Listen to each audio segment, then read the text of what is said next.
an kanu mɔgɔlen ni an filɛbagaw an mun tɛ se ka an lajɛ la sugu ani tile aw ni ɲakuma bi alamisa ye janvier kalo tile 30 san 2025 bi kunnafoniw b'an bolo k'o lase aw ma min ye banbagaci ɲɛmɔgɔba dɔ ni ale ye Amadu Boli ale fagara Mali armée fɛ Masina mara la ni an bɔra yen nɔ ni wagati na rebellion jugalen bɛ kosɛbɛ RD Congo min ye Goma ni o ye RD Congo fankelen minɛ banbagaciw fɛ wa siga foyi tɛ a la Rwanda jamana kuntigi ale de bɛ ka dɛmɛ don banbagaci ninnu ma aw bɛna faamuyali ko ɲuman sɔrɔ an ka kunnafoniw dili kɛnɛ kɔnɔna na. Kunnafoni daminɛna siga foyi tɛ a la Dramane Dumani ale bɛ wele ko Denkura bolila ka bɔ kaso la kunu an ye ni kunnafoni di ma kunnafoni sɛgɛsɛgɛli kun bɛ a la nka Dramane Dumani a ka vocal dɔ bɔra ni vocal min ye kolonkolonna bɔlɔlɔ sanfɛ a bɛ k'a jira k'a fɔ ko ale bolila ka bɔ kaso la nka ko kuma bɛ ka fɔ ko ale muso fini don ko o kuma in tɛ tiɲɛ ko dɔnni de bɛ ale bolo koloni de y'a to ni ale sera k'a yɛrɛ sɔrɔ kɛnɛma hakilina jiginna Dramane Dumani mɔgɔ caman y'a jira k'a fɔ ko filomani don ko a bɛ an yɛrɛ dɔn dɔgɔ ni ka mɔgɔw ka wari minɛ mɔgɔ caman ka plainte bɛ a contre la ni wagati in na ale kɔni bolila ka bɔ kaso la ka yira jɛma bɛɛ la ne ma taa dɔgɔtɔrɔso la ma muso fini don ne bɛ suya de la Idriss Martinez a delila ka nin kelen de fɔ 13e arrondissement mɔgɔw talen ne ka yɔrɔ la ko Dekɔrɔ k'a tununa ko dɔw ko k'a bɛ Ghana dɔw ko k'a bɛ ni jamana kan ko dɔw ko k'a bɛ Italie dɔw ko k'a bɛ Faransi comme Dekɔrɔ bɛ Italie ale Idriss bɛ Italie k'a ɲɛ bɛ da ɲɔgɔn kan n'o fɔ bɛɛ bololanɛgɛ min bɛ ne bolo n'a ye ne ja ne b'a kin ne bɛ taa ye jamana 6 de la jamana 7 ne bɛ y'a bɛɛ la bɛɛ b'i ta fɔ mais n bɛ kɛ jamana min na o bɛ ni Ala cɛ o suya bɛ ne Dekɔrɔ bolo Mali faama damadɔ bɛ yen n'o bololanɛgɛ dilan k'o di minnu ma awɔ n'i ko dɔnni fin a bɛ ne Dekɔrɔ la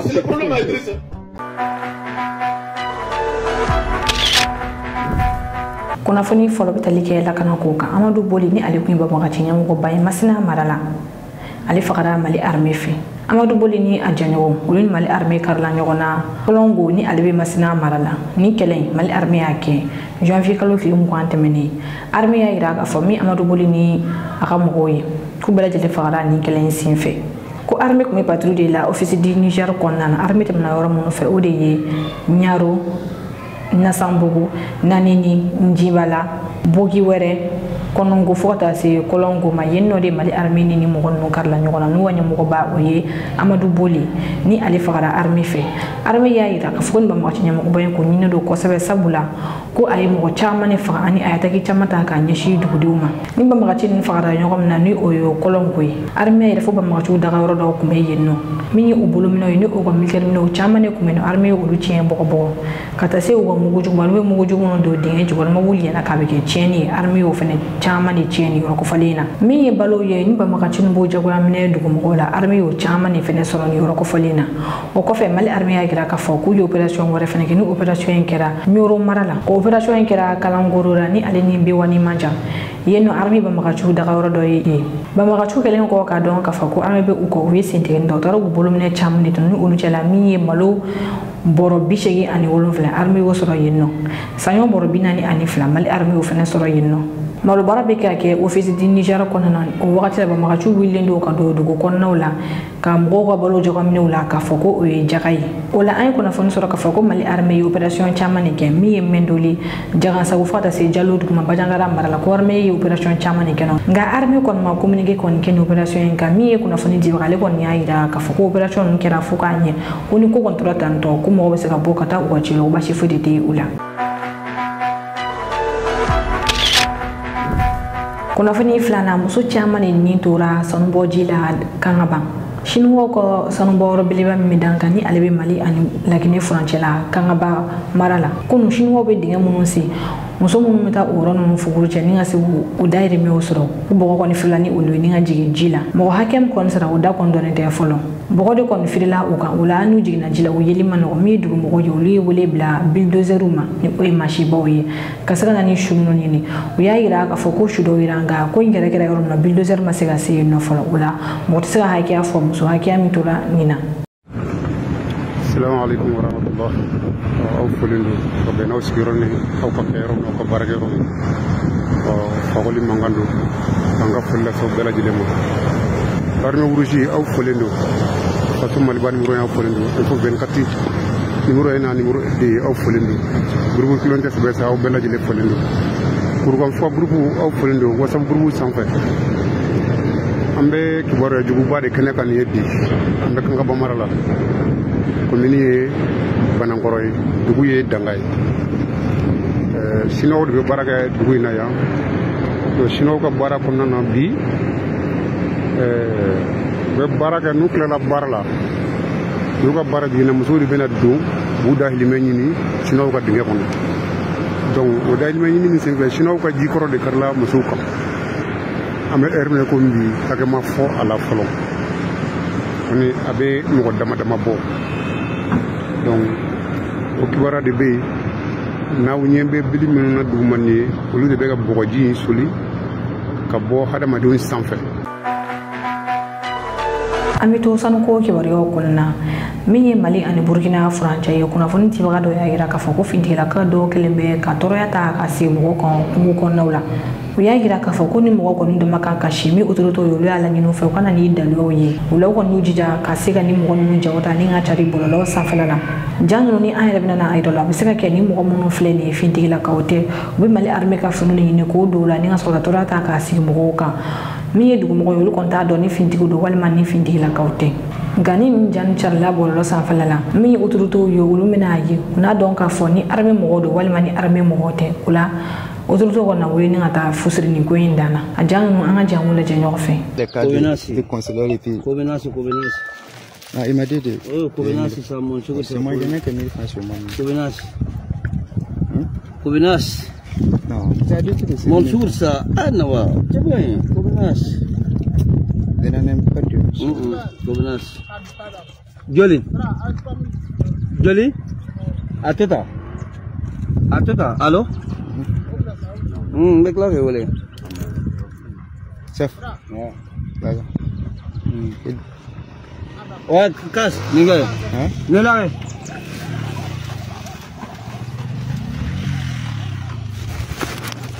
Covenance non je n'ai que 1000 francs sur moi s'il vous plaît non c'est pas bon ça là c'est pas bon l'argent qui n'est pas bon à vous voilà faut regarder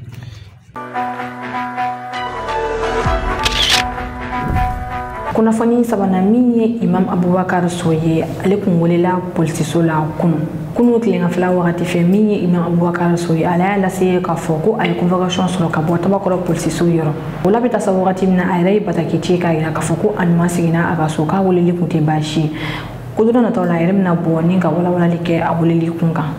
ali sameto islamé dine ki oro konnana minye kurane durushilo so o tomba oluye la selike kera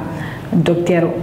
Ousmane Solitra wore de fe aya ira ka foko ni wakati na mi uba imam fulani ni o imam Segu Sidibe ale ni imam Banjugu Traoré ko ulume do critique la mo fe ko kumbe wole bla ni imam fulani kanu boma mo shi kan na mo fa kuma misira dankare ke fangala mo kan na wole ke wole misira ke cheni ni mo fulani no ma ko kumbe wole bla to ma waso no ya ke ni imam fulani ni o imam Segu Sidibe ale ni imam Banjugu Traoré ko sota songolo ke wande me ko ko deli do ka nyashi to ma kuwe wole bla bela jilma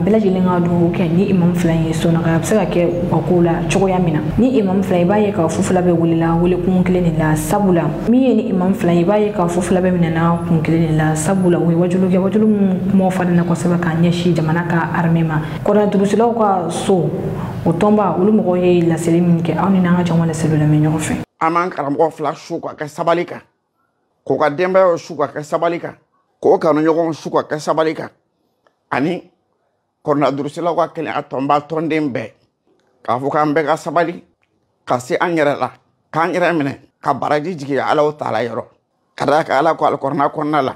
ko kuma dola abe fendo kon ala be here chamamba ke o feinde la awe ala ka ke here on be la denima dantigal kan flana Mali korna durusila ko kele atomba aba nyeshi jamana marabawma aba nyeshi kiritigalaw ma kerengerenya buloma ni yafa deli ne makoto nyine karamo ba fly kada ka yafa ka soro sebi o islam dina ingal la nyini badoy wa anyere ka hada madiya tabulo nyumandoro wa ma bawo jogo do fanado o kama amma nyini ala rejati kama jamana maraba o fe o yafa ni karamo ba fly ma yani sungalo ka do wala sa ka sungalo ka demba yala sungalo mu ye fon seria kaloe sungalo mu ye sabali kaloe sungalo mu ye nyogon lado kaloe sungalo mu ye barka kaloe kunnafoni na Captain Ibrahim Traoré aga IEC passport soro IEC jamana kuntigi wa ɲɛmɔgɔ Jenerali Darmi Assimi Goïta ale y'a lase k'a fɔ ko ka taa janvier kalo tile 29 min IEC passport ye ko bɛɛ lajɛlen bɛ a sɔrɔ wala kunu janvier kalo tile 29 min ye Burkina jamana kuntigi Captain Ibrahim Traoré ale ye misaliya yira Burkina bew la Captain Ibrahim Traoré ka IEC passport a enregistrement kɛ fo a yɛrɛ ka palais présidentiel la min a ka passeport biométrique IEC bɔra ka di a ma o kɔfɛ Burkina lakanako ministre ni ale ye commissaire de police Mahamadou Sala ale tara Captain Ibrahim Traoré ka passeport biométrique IEC d'a ma o senfɛ Burkina autorités ye wele bila Burkina bew ma ko bɛɛ ka kɛ i n'a fɔ Captain Ibrahim Traoré y'a kɛ cogoya min na ka se ka t'u ka passeport IEC enrôlement kɛ u tila tun k'a yira tuguni k'a fɔ ko CEDEAO ka passeport bɛ mɔgɔ o mɔgɔ bolo k'a bɛ se ka baara kɛ fo ka taa a dati ban aw ni ne Captain Ibrahim Traoré ka ni passeport biométrique IEC enrôlement jaw an y'a sɔrɔ ka bɔ Burkina présidence yɔrɔ an ka jaw lajɛ ɲɔgɔn fɛ.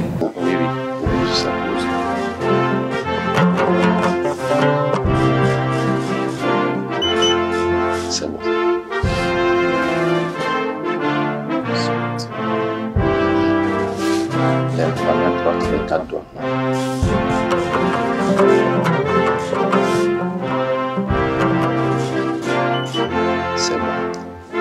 Les deux pouces.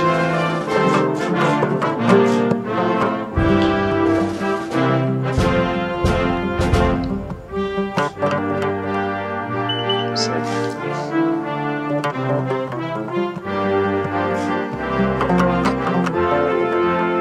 Excellence, je vous demande ici. Alors, Excellence, nous sommes à la phase de la prise de la photo.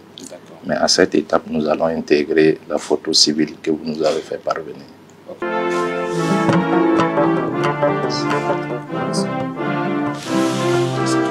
Oui, c'est tout.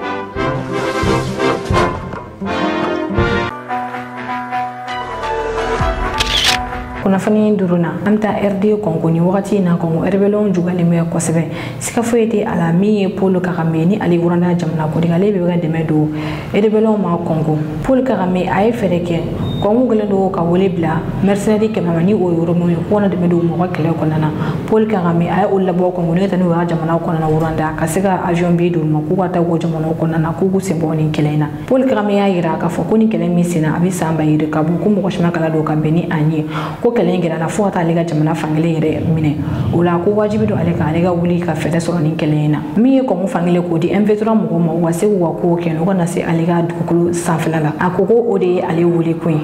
Paul Kagame y'a yira k'a fɔ ko kuma min bɛ k'a fɔ k'o de ye ko M23 mɔgɔw ye Afrique du Sud militaire dɔw faga Congo ko o kuma in tɛ tiɲɛ ye wa ko ale ni Afrique du Sud yɛrɛ jamana kuntigi kuma na k'a y'a faamuya k'a fɔ ko Rwanda nɔ tɛ ko min ye M23 mɔgɔw ye ko olu ma Afrique du Sud militaire ninnu faga ko Congo militaire de ye u faga min ye Congo jamana kuntigi yɛrɛ ni ale ye Félix Tshisekedi goma minɛlen kɔ kunun a ye discours kɛ a télévision so nationale la a y'a yira k'a fɔ ko jamana fankelen minɛna juguw fɛ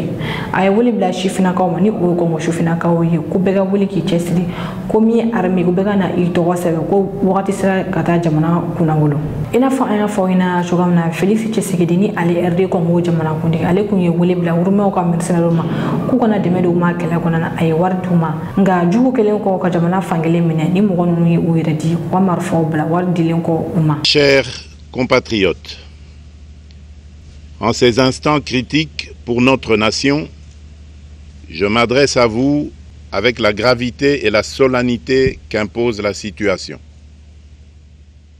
L'Est de notre pays, en particulier les provinces du Nord Kivu, du Sud Kivu et de l'Ituri, fait face à une aggravation sans précédent de la situation sécuritaire. Les forces de défense du Rwanda, en soutien de leurs marionnettes du M23, poursuivent leur entreprise terroriste sur notre territoire, semant la terreur et la désolation parmi nos populations. Je partage avec vous la douleur et l'indignation face à ces attaques barbares. Ces actes ne sont pas seulement une attaque contre la République, mais une offense à l'histoire et à la dignité de notre peuple. En ces moments difficiles, je vous appelle à la résilience et surtout à la résistance. Face à cette situation, permettez-moi de vous rassurer. une riposte vigoureuse et coordonnée contre ces terroristes et leurs parrains est en cours. Nos vaillantes forces armées de la République démocratique du Congo, symboles de courage et de patriotisme, sont pleinement mobilisées, prêtes à défendre chaque centimètre de notre territoire. J'ai personnellement convoqué et présidé des réunions de crise avec une équipe restreinte du gouvernement, le haut commandement militaire ainsi qu'une réunion interinstitutionnelle afin d'évaluer les récents développements de la situation et de lever les options pour repousser les agresseurs et reconquérir chaque parcelle de notre territoire. À cet effet, j'ai nommé ce 28 janvier le général-major Évariste Somo Kakule au poste de gouverneur militaire du Nord Kivu pour renforcer la coordination des opérations militaires et restaurer l'autorité de l'État. Parallèlement, nous avons engagé d'importantes démarches diplomatiques, notamment au sein du Conseil de sécurité des Nations Unies, ainsi que dans le cadre du processus de paix de Luanda, auquel nous restons pleinement engagés malgré les obstacles. Nous privilégions la voie du dialogue, mais toujours avec lucidité, tout en restant fermement résolus à défendre notre territoire et notre souveraineté par tous les moyens nécessaires. Mais ce combat n'est pas seulement celui des FARDC. C'est le combat de tout un peuple, le combat de notre identité congolaise, afin de léguer aux générations futures un pays prospère et en paix. À tous nos compatriotes, dans chaque province, chaque ville, chaque territoire et chaque village, ainsi que ceux de la diaspora, sans distinction d'appartenance ethnique ou politique, unissons nos efforts. Apportons un soutien indéfectible, moral et matériel à nos vaillants soldats. Mobilisons-nous comme un seul homme pour défendre notre souveraineté et sauvegarder notre intégrité territoriale. Je suis pleinement conscient des souffrances de nos compatriotes qui fuient les hostilités. Le gouvernement est instruit d'activer le plan d'urgence humanitaire pour venir en aide aux déplacés. À vous, habitants de Goma et des environs, je ressens profondément votre douleur qui est aussi la mienne. Elle traverse nos cœurs et nos âmes en tant que fils et filles d'une même patrie. Mais face à cette épreuve, je vous exhorte à puiser dans cette force intérieure qui fait la grandeur du peuple congolais. Résistez avec courage. Faites preuve de vigilance constante et gardez votre calme malgré l'adversité. Sachez que nous ne sommes pas restés inactifs. Des plans de contingence sont préparés pour assurer la protection de la population civile et prévenir toute escalade de la violence. Les dispositifs de sécurité ont été renforcés pour protéger les zones stratégiques et nous travaillons sans relâche pour garantir le fonctionnement des services essentiels. Je tiens à rendre un hommage solennel à tous ceux qui ont payé le prix ultime dans cette lutte pour notre dignité et notre souveraineté. J'ai une pensée pieuse pour le général-major Peter Chirimwami, gouverneur militaire du Nord Kivu, tombé les armes à la main. Je m'incline avec respect devant la mémoire de tous nos militaires et de tous les Wazalendo tombés sur le champ d'honneur. Je pense aussi aux soldats de la mission de la communauté de développement d'Afrique australe, la SAMI d'IRC, qui combattent à nos côtés aux casques bleus de la MONUSCO qui ont sacrifié leur vie pour la paix, ainsi qu'aux innombrables civils victimes de la barbarie ennemie. Leur courage et leur sacrifice ne seront jamais oubliés, et nous portons leur flambeau avec la ferme détermination d'achever leur noble combat. Je voudrais ici interpeller directement la communauté internationale et l'Union africaine. Le Rwanda continue de violer ouvertement et sans scrupule les principes fondamentaux de la Charte des Nations Unies ainsi que les accords régionaux. Pire, Ces agissements se déroulent dans une impunité totale, et ce, avec un mépris manifeste des règles internationales et des valeurs que ces institutions sont censées défendre. Cette attitude arrogante, qui ne cherche même plus à masquer ses forfaits, est une provocation inacceptable à l'égard de notre souveraineté et de la stabilité régionale. La présence de milliers de soldats rwandais sur notre sol, leur soutien politique, logistique et militaire à leur pantin du M23, ainsi que leur implication dans l'exploitation illégale de nos ressources naturelles, nous conduisent tout droit à une escalade aux conséquences imprévisibles, mettant en danger toute la région des Grands Lacs. Votre silence et votre inaction face à la barbarie du régime de Kigali et aux atrocités perpétrées par ses supplétifs sur notre territoire constituent un affront non seulement à la République démocratique du Congo, mais également aux valeurs universelles de justice et de paix. Le peuple congolais prend acte de cette passivité qui frôle la complicité. Soyez sûrs d'une chose, la République démocratique du Congo ne se laissera pas humilier ni écraser. Nous nous battrons et nous triompherons. Nini keranga biyo kuna funu soro lo yo ko do akuluka kan fe baga bela jina fo kiran kita mo be gana jaka bo RD ko do ke alaka no ya ke woni ba magaci kelena amunu be fe ka an kuna funu soro sanga ani wakati aka groupe WhatsApp sa filala obisiga ni numero ko fali ngole ni oyi